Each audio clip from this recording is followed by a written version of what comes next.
Hola, buenos días. Esta exposición trae a colación la crítica a la rehabilitación de la filosofía práctica en el siglo XX de Franco Volpi e intenta responderle. Primero debo explicar qué es el neoaristotelismo y para eso me voy a basar en la propia explicación de Franco Volpi.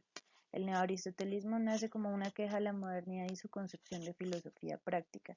Y el problema es que en esta época se albergó un sistema de saber según el cual se le atribuyó un valor máximo a la ciencia, a la teoría y a la idea de método como garantía de universalidad y rigor científico, lo que trajo dos consecuencias fatales para la comprensión de la filosofía práctica. Una es que no puede constatarse el valor del obrar humano mediante ningún método científico, por lo que la filosofía práctica en la modernidad fue considerada una especie de filosofía menor, menos importante ante los problemas de la modernidad.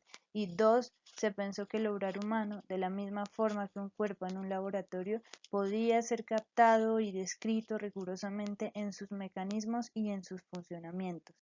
Al ver estos problemas, el siglo XX reacciona y aparecen dos obras cumbres, La condición humana y Verdad y método, y la rehabilitación de la filosofía práctica se divide especialmente en dos partes. La primera, el redescubrimiento de la actualidad de los modelos de filosofía práctica de Aristóteles, y la tentativa de referirse a dichos modelos para proponer una nueva consideración filosófica del dominio del obrar. Y dos, los modelos aristotélicos fueron abordados y tratados en el cuadro de una discusión más general, en la cual tomaron la palabra las principales escuelas filosóficas alemanas contemporáneas.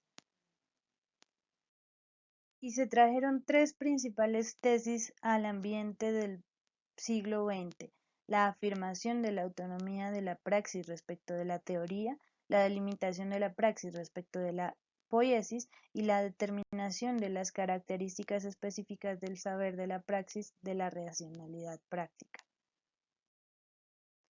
Y Volpi entonces reacciona también y dice, pero la contemporaneidad se escribe en un ambiente posmetafísico y no tiene los marcos de referencia que tenía Aristóteles.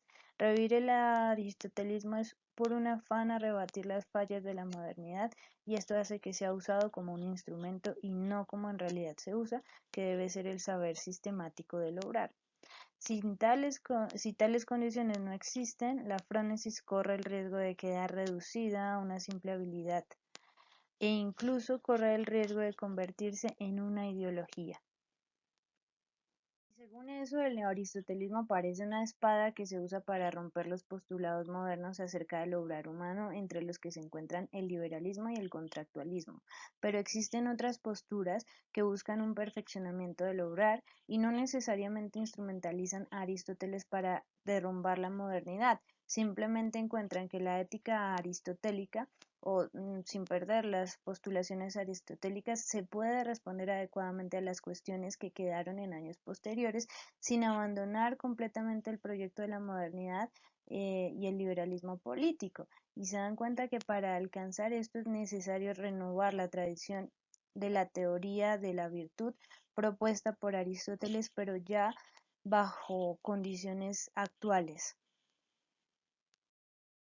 Por ejemplo, el proyecto de Marta Nussbaum parte de su preocupación por reflexionar acerca de una teoría política que tienda hacia la equidad y la justicia social, y sin olvidar los postulados de la modernidad, hace un examen de la actividad política basada en el bien dentro de la tradición aristotélica, y con esto hace una lectura actual de Aristóteles, especialmente en su concepción de ser humano como animal político y en las esferas universales a las que todo el mundo tiende. Lo que busca Nussbaum al revivir la ética de las virtudes son las virtudes no relativas y por tanto universales a las que todas las comunidades tienden o deberían tender para alcanzar sociedades más humanas, independientemente de su historia o tradición. Su propuesta es una concepción de virtudes no relativas a las propias tradiciones y culturas, y por tanto intenta situarse en una perspectiva distinta a la convencional, por lo que defiende el pluralismo moral humano, pero sin olvidar el esencialismo, es decir, parte de la idea básica de que el ser humano tiene ciertas características centrales comunes y universales.